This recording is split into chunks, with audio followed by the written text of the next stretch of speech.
حدیث مبارک کے راضی نبی علیہ السلام دا جبریل امین نا تپوسو کو جبریلا دا جہنم دا دروازی دا وہ دروازی چی دی دا لاندی باندی دی او کو دا سی پلڑاکی باندی دی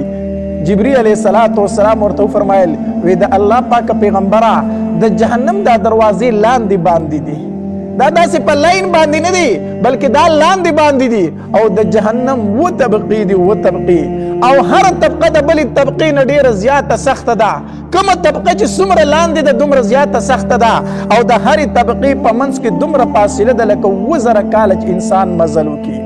وزر کال مزل کول دا دا جہنم دا دو طبقو پا منس کی پاسیل دا او دا طول بہترین طبقہ پا دی کی دا جہنم دا طول لاندی طبقہ دا او نبی علیہ السلام دا جبریل امین نا تپوسو کو وی جبریلہ پا دی طبقو کی بویسو کو جبریل امین ورطو فرمائل وی دا اللہ پاک پیغمبرہ دا جہنم دا طول نا چکم لاندی طبقہ دا پا آغی کے با منافقین فراتوی ان المنافقین فی الدرک الاسفل من النار دا جہنم دا طول نا چلام دے کم طبقہ دا سخت طبقہ دا چی دا نور جہنمیانو وینی زوی و پا آغی کی جمع کی گی پا آغی کے با منافقین پراتوی منافق آغا سڑے رے چی پا خلی یوی و پا زڑی بلوی پا خلی باندے کلمہ وائی خو پا زڑی کی کافر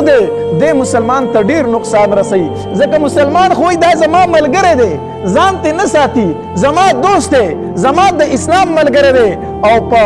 حقیقت کی دے دا ملگرے نوی دے دا پارا دا سر ملگرے شوی دا جاسوسی دا پارا کافر تا دا جاسوسی ورکوی نو مومن تا دا طول نزیات نقصان او تاوان چی دے دا منافق دلاسا دے